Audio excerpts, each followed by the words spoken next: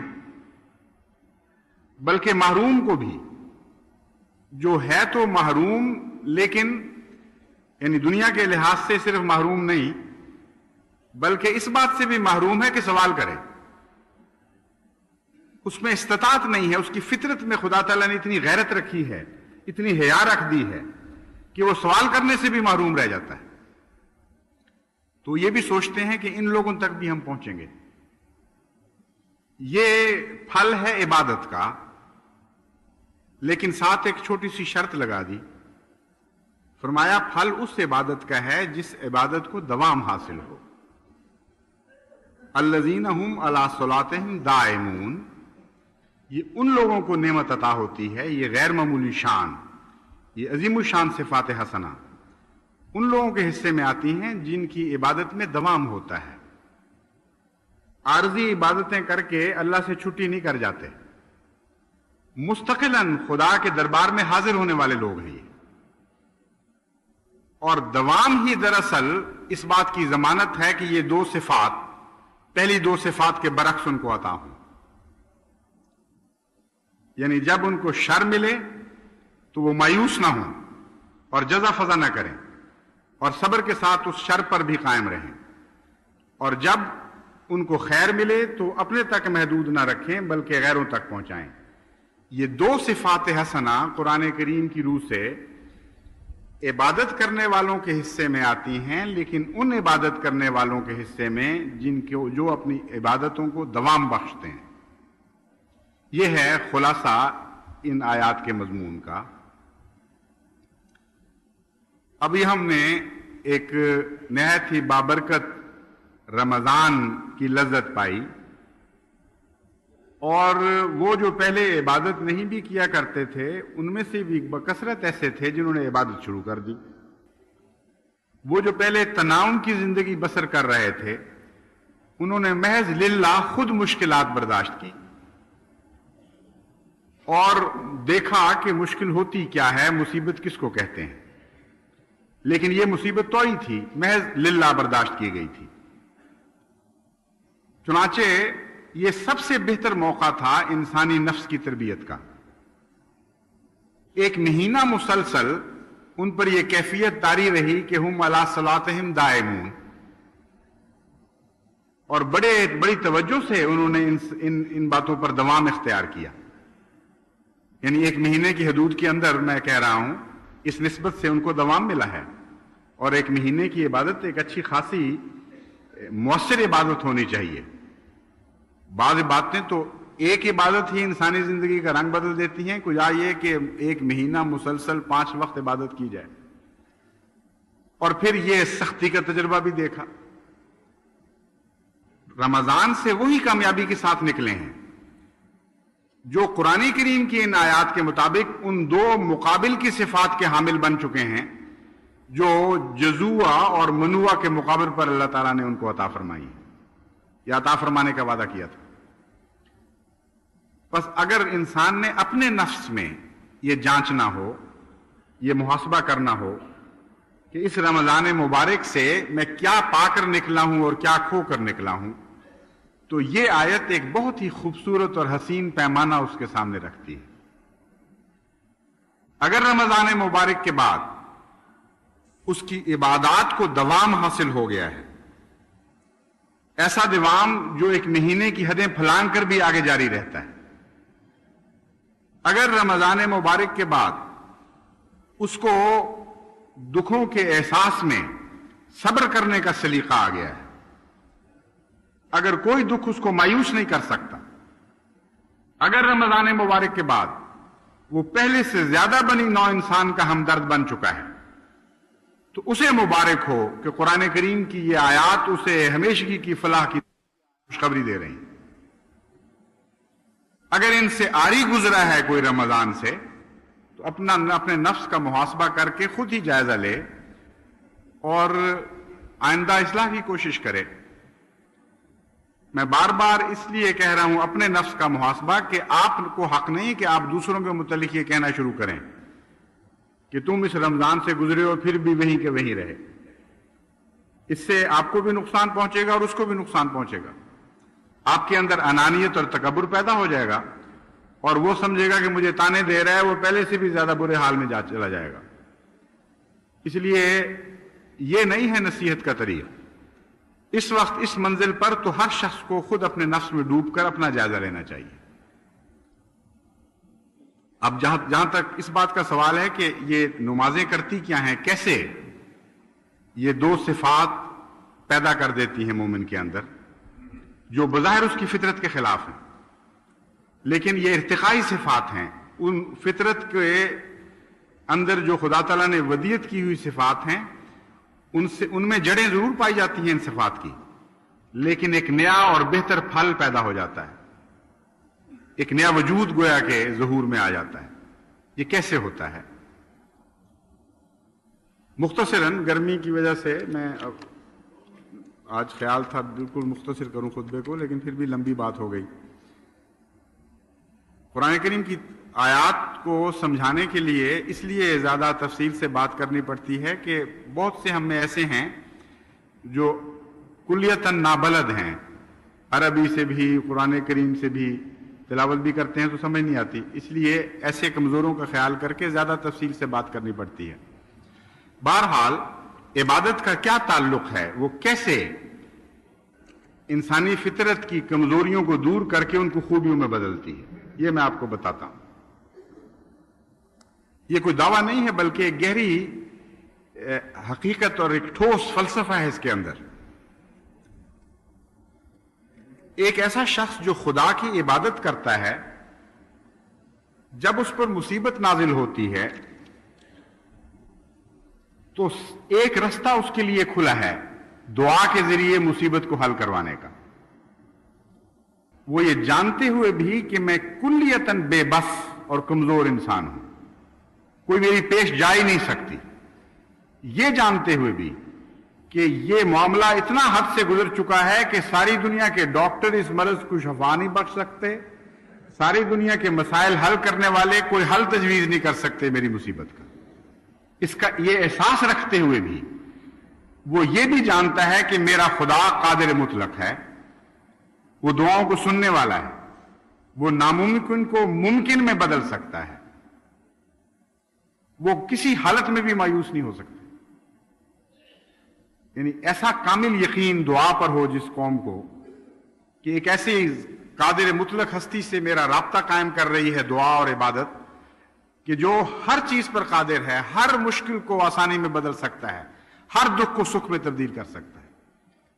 ایسا آدمی سوائے اس کے کہ پاگل ہو جائے وہ مایوس نہیں ہو سکتا، اور یہاں پاگلوں کی بات ہی نہیں ہو رہی۔ عام انسان جو عبادت کا حق ادا کر رہا ہو اور عبادت کے مفہوم کو سمجھتا ہو، اس کے لیے کسی وقت بھی کوئی مایوسی کی جگہ نہیں۔ دوسرا اس کا پہلو ہے جزا فضا کرنا۔ وہ اس لیے اس حالت میں نہیں پڑتا کہ وہ اس رب سے تعلق عبادت کے ذریعے اس کو اللہ کا پیار عطا کر دیتا ہے اور اللہ کی رضا پر راضی رہنا بھی سکھا دیتا ہے۔ گویا عبادت ایک مصیبت زدہ مومن کے لیے دوہری رحمت کا پیغام لاتی ہے۔ عبادت کے وقت جب وہ خدا سے مانگتا ہے تو اس شرط کے ساتھ تو نہیں مانگتا کہ مجھے دے نہیں تو میں تجھ سے روٹھ جاؤں گا، ایسی دعا تو اس کے منہ پر واپس ماری جائے گی اور قبول نہیں ہوگی۔ وہ تو یہ عرض کرتا ہے کہ اے میرے اللہ، میری مشکلوں کو دور فرما، میرے دکھوں کو آسانیوں میں بدل دے، میں تجھ سے التجا کرتا ہوں، تیری عبادت کرتا ہوں۔ لیکن یہ میری طرف سے کوئی دھمکی نہیں ہے، میری طرف سے کوئی زور نہیں ہے، تو مالک ہے اور میں بندہ اور غلام ہوں، تو عطا کر دے گا تو میں راضی رہوں گا، نہ عطا کرے گا تب بھی میں راضی رہوں گا۔ یہ ایک طبی نتیجہ ہے معقول اور صاحب فہم انسان کی دعا کا۔ وجہ یہ ہے کہ اس کے سوا چارہ ہی کوئی نہیں اس کے لیے۔ ایک مومن کی، دعا کرنے والی مومن کی ایک عام دنیا میں اگر مثال دی جائے تو ایسی بنتی ہے جیسے کہتے ہیں ایک نوکر اپنے مالک سے تنخواہ کا مطالبہ کرنا چاہتا تھا، لیکن اس کو حوصلہ نہیں پڑتا تھا بیچارے کو۔ مالک بڑا جابر تھا اور نوکر کہتا تھا کہ میں نے تنخواہ کا مطالبہ کرنا ہے، میں کیا کروں، پیش نہیں جاتی، ڈر بہت لگتا ہے۔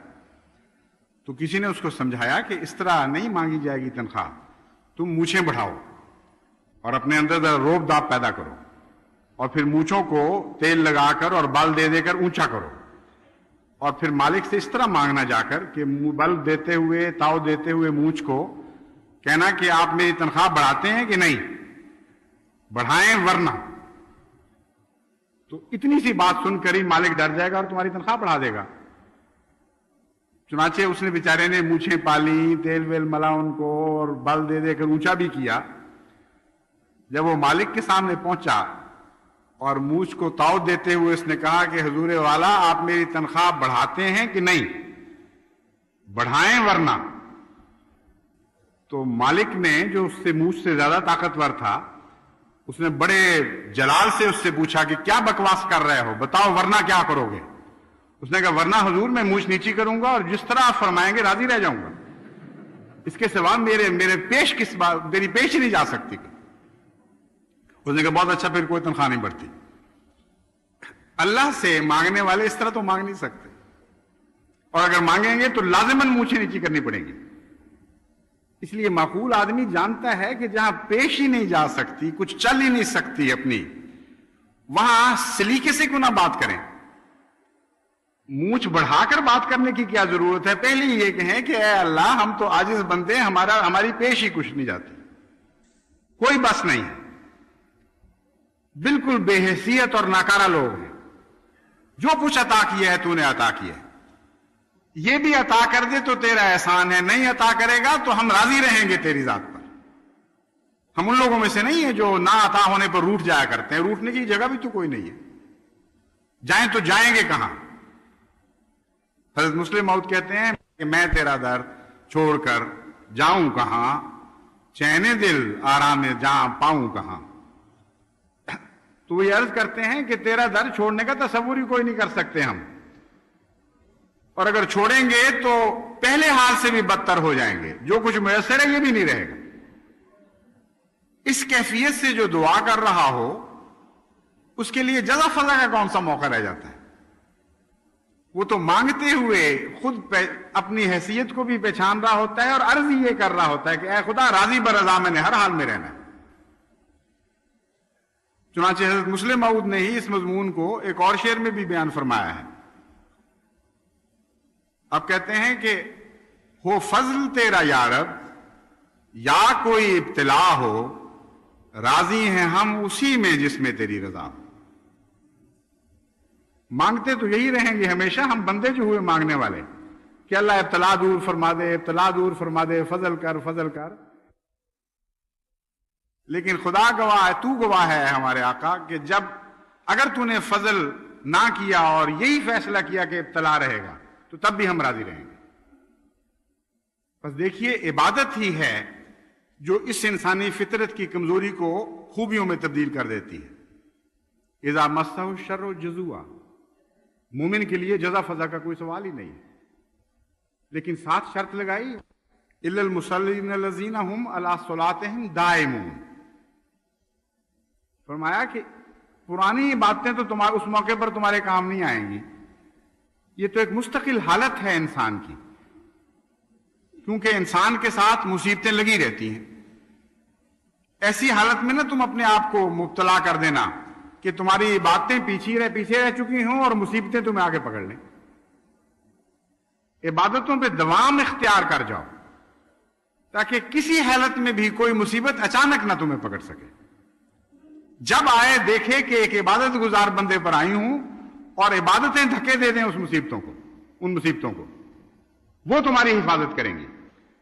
وہ سبق مومن کو یہ ملا کہ اگر تم دوام چاہتے ہو دنیا میں اور اپنے امن اور سکون کے لیے دوام چاہتے ہو تو عبادت پر دوام اختیار کر جاؤ، اور اگر تم حوائج آسمانیہ سے محفوظ رہنا چاہتے ہو اور حوادث سے محفوظ رہنا چاہتے ہو، دکھوں اور مصیبتوں سے محفوظ رہنا چاہتے ہو، تو عبادت پر کی حفاظت کرو، عبادت تمہارے لیے محافظ بن جائے گی۔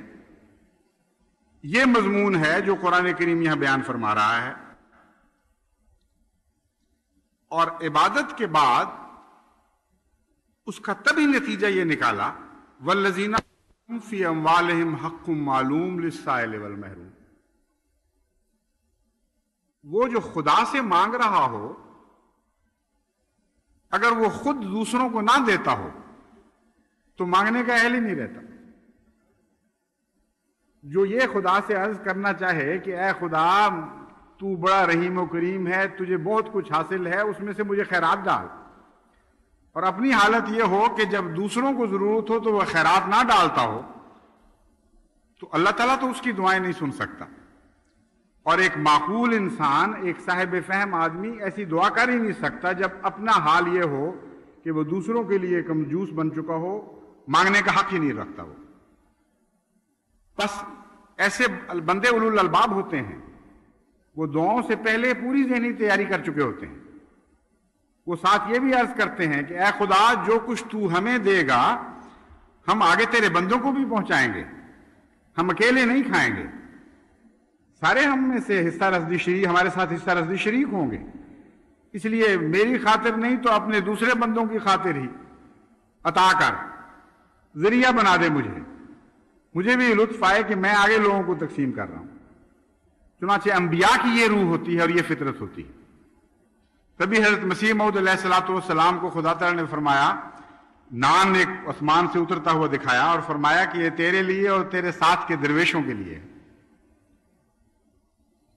یعنی یہ نہیں کہا کہ اپنے ساتھ کے درویشوں کو دو، فرمایا ہم جانتے ہیں تیری فطرت کو، تو کوئی فیض اپنے لیے اکیلا رکھ ہی نہیں سکتا، لازماً جو نعمتیں ہم تجھے عطا کرتے ہیں تجھے آگے بانٹتا ہے. تو ہم پہلے ہی شامل کر رہے ہیں ان لوگوں کو کہ اے میرے بندے، یہ تیرے لیے اور تیرے ساتھ کے درویشوں کے لیے ہے. تو یہ سلیقہ بھی عبادتیں سکھاتی ہیں کہ انسان اپنی بھلائیوں دوسروں میں تقسیم کرے اور اس تقسیم میں لذت پائے، دکھ محسوس نہ کرے بلکہ لذت پائے. تو میں امید رکھتا ہوں کہ یہ رمضان، جس نے 30 دن کم از کم بعض لوگوں کو عبادتیں سکھائیں اور جو پہلے عبادت گزار بندے تھے ان کی عبادتوں میں اضافہ کیا، وہ یہ دائمی سبق پیچھے چھوڑ جائے گا ہمارے لیے کہ ہم یقین کریں گے کہ عبادت کے بغیر ہماری کوئی زندگی نہیں، عبادت کے بغیر کسی مصیبت کے خلاف کوئی ضمانت نہیں ہے، عبادت کے بغیر ہم خدا کے وہ بندے نہیں بن سکتے جو بنی نوع انسان کی بھلائی کے لیے پیدا کیے گئے ہیں، اور عبادت کے بغیر ہم خدا کی طرف سے عذاب، آنے والے عذابوں سے مامون اور محفوظ نہیں رہ سکتے. آگے ان آیات میں ذکر کیا گیا. اس سبق کو لے کر اپنی زندگی میں اپنائیں، اپنے اعمال میں داخل کریں اور پھر دیکھیں اللہ تعالیٰ کتنے بے انتہا فضل کرنے والا خدا ہے.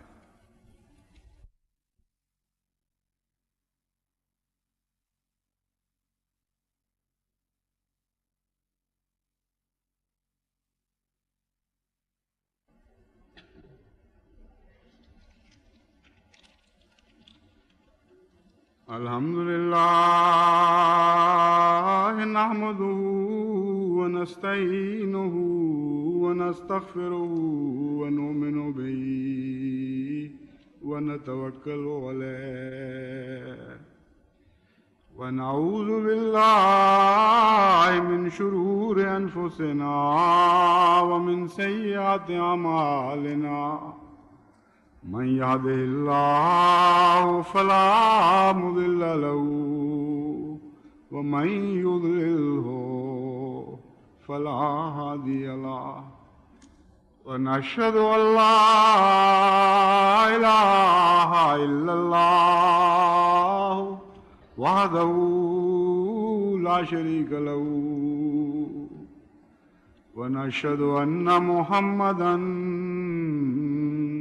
عبده ورسوله عباد الله رحمكم الله إن الله يأمر بالعدل والإحسان وإيتاء ذي القربى وينهى عن الفحشاء والمنكر والبغي يعظكم لعلكم تذكرون اذكروا الله يذكركم وادعوه يستجب لكم ولذكر الله أكبر